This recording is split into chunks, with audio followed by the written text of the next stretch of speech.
My name is Lieutenant Guy McDermott. I'm a Navy SEAL, been active duty for 24 years. SO1 Victor Chonka. Right now I'm currently a BUDS instructor. The Leadville Trail 100 has, over the years, has become the mecca for endurance mountain biking. Sort of, I would equate it to the Ironman of a triathlon. It's actually a 105-mile mountain bike race. It's got about almost 12,000 feet of climbing.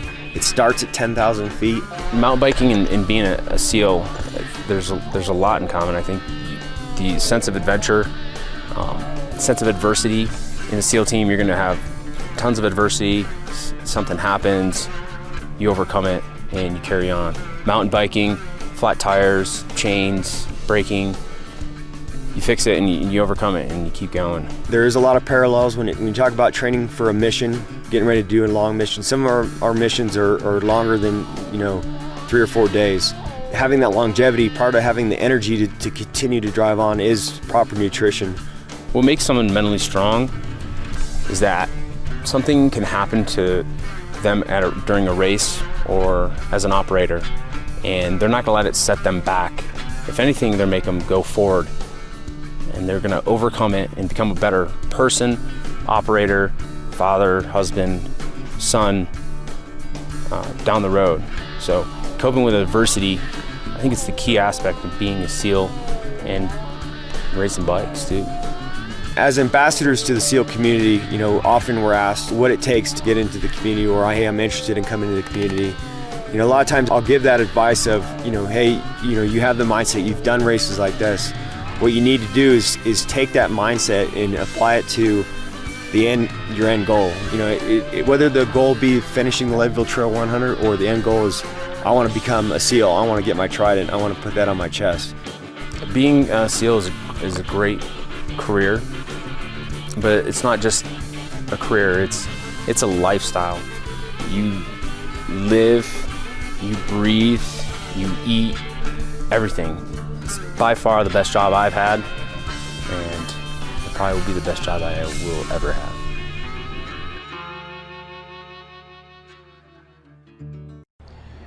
Last year, towards the end of the year, we received a notification from the Secretary of Defense issuing an instruction that said that the Navy parachute team, the Blue Angels, the Thunderbirds, and the Golden Knights would continue to be the demonstration face of the military.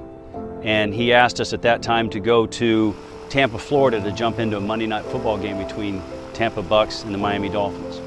And that was the first time we jumped at the end of the sequestration. Well, the Navy parachute team is made up of mostly parachute riggers.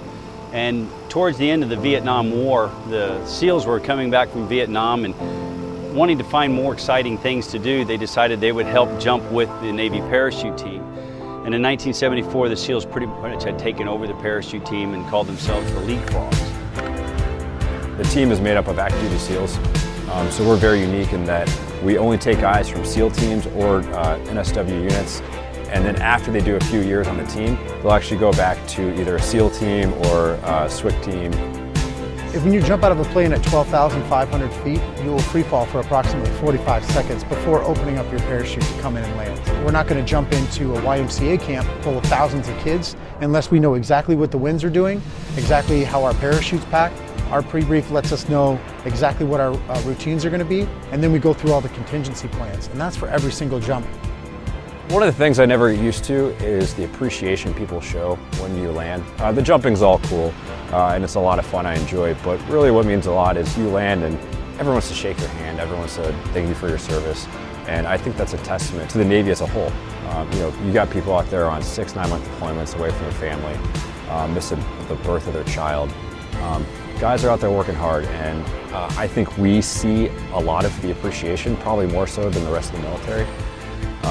And I think we get a lot of the accolade that really is deserving to those guys, on the ships, overseas, spending those time away with their family. Everybody in the military, during sequestration, you have to wonder just how deep the cuts would be. And it gave us hope that we would make it to our 40th anniversary. And that 40th anniversary it's a milestone for many reasons. A milestone because the team has been 100% supported, 100% manned, and 100% jumping for 40 years. And I think something like that is just something we can really hang our hat on and be proud of. We do a lot of public outreach in conjunction with shows. So a lot of times we'll go talk to kindergarten classes or a high school. We'll jump into the high school and spend some time talking to high schoolers about opportunities in the Navy. And we also go to children's hospitals. It's just neat to kind of give back a little bit. Literally, it's relaxing once the parachute gets open because you're out of the plane. Now you're in control. So if anybody screws it up, it's you, it's myself. And that is, it's pretty rare that guys are going to get it stadium qualified and have issues because we're flying over the city. You're literally going lower than most of the buildings. So people in condos and their office buildings, we will be flying by their condos and stuff. So that was kind of eye-opening that you look over and you see, John such and such working at his desk and looks up and he's like, what in the world are you guys doing?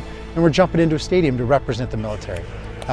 It's pretty awesome.